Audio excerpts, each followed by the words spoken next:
What's going on, everybody? It's your boy JT, and we are back to the Crypto Den. I want to thank you all for tuning in. Today, we have an exciting topic about real world assets tokenization. RWA. What does it mean? Why should I care? What's important to know? All these things I'm going to cover. Before I get into it, for those who do not know, my name is Jake Tullis. I also go by JT, and I run a digital asset hedge fund called Bleeding Edge Capital. Okay, so I run a crypto wealth management firm.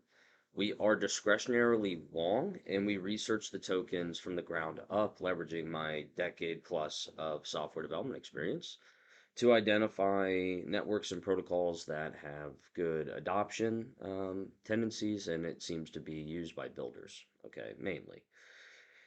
And with that, I'm going to explain to you what RWA is. So, the first thing to know,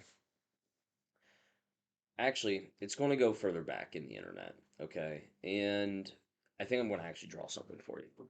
I didn't plan on doing that, so excuse me, but I do think drawing stuff is good. So, get rid of my old project here. Okay. Before the internet came out, all right, y'all, this was a Word doc. And you could call that information, right? Or it could be a video, right? Or it could be an image.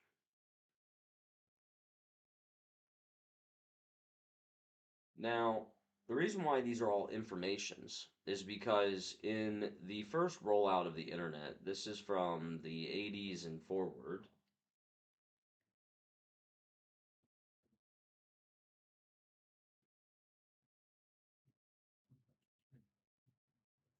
there was this concept called digitization, okay, which is no different than tokenization. Um, Digitization is taking information and making it digital. That's all the internet has really done. Even what I'm doing now is I am creating information in the form of an MP4 file. I'm then putting it on a server in the cloud, and then whenever you click play, that file is being called so you can watch it. And all of that is just about literally distributing information to, peer to peer to anybody in the world. Instagram's images, Facebook is just personal opinions, Twitter's the same thing. It's just information. The internet has generated, I don't know, 10, 12 trillion dollars of value from moving information from what was once um, just on tape as an example, or in Word documents, or even mail, electronically mailing things. It's all just exchange of information. Now, this same concept for Web 2 applies to Web 3. So what happened with Bitcoin and why everyone talks about tokenization? Okay, it's because I'm a little OCD here. This is basically tokenizing value. Okay, so we could have debt, we could have equity, and what's another thing we can do? Honestly, intangible. Now, for those that don't know anything about corporate books, intangible values like how do you make money on a brand? Coca-Cola, what's that worth, right? It's on their balance sheet. They try to value it, but like the actual brand name Coca-Cola means something. You throw Coca-Cola on something, it's going to sell. A few hundred billion is what they think Coca-Cola values their brand at. But all these companies have their brand's value on their book as an asset as well. So you can tokenize these things. And the hardest part to understand what's different between real world asset tokenization and information digitization from the Web 2 era is since without encryption, the encryption that blockchains provide allow us to create a trustless environment where I don't have to know you, you don't have to know me, and we can exchange value and trust the rules of the protocol that we're on. And we can trust the encryption that whatever money I put up is not going to be compromised unless I compromise it myself. Hey everybody, it's JT. Just in case you didn't know, I would love a sub. Almost 97% of you that have viewed our content have not subscribed, and it would mean the world to me if you just hit that sub button, give us a like, and let us know how we're doing. All right, back to the content. Blockchains are the most secure database in the world, period. End of story. So in 2009, Bitcoin came out, created this super, super secure, trustless environment where we can exchange value freely between us, the same way that we can exchange information freely between us today, the way I'm doing it right now. And you have to understand the financial system today, there's an intermediary between value. Okay. If I go back to Web 2, the intermediary between information was news, media outlets, massive companies. The only way information was disseminated was people that owned all the infrastructure that carried information, even telegram lines and all that other stuff. These networks used to be super centralized, super expensive to stand up, and very few controlled it. Then social media came around, it decentralized content, it decentralized information and allowed us to share it peer to peer. And you have things like Facebook destroying CNN, podcasts destroying MSNBC, and everything else. So these big intermediaries are being uprooted 30 years later from the internet through the decentralization, peer to peer, transaction of information. And the same thing's happening with value. Okay. So value, the reason why it's so different is there's intermediaries for every single transaction of value. If I want to buy a house, right, there's a bank with the loan. It's owned by, a couple individuals or it's a public company, whatever it is. It's a large centralized entity that owns the relationships with the central banks, either directly or indirectly through regional banks and national banks and all this other stuff. But they have the relationships to get the money, and then they pay a little bit of interest, and they charge you more, and they make a profit. That's the intermediary. In blockchain, you have people, or you have a protocol like MakerDAO.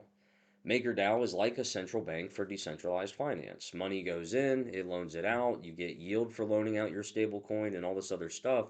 So it's peer to peer banking, decentralizing the loan process. No different than how information was decentralized to social media.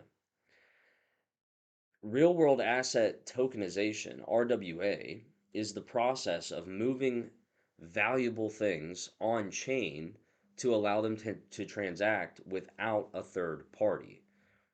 An example I can give you is gold. So when you buy a gold ETF, you're buying shares of a company, of a company, of a company, of a company, all controlled by one company, okay?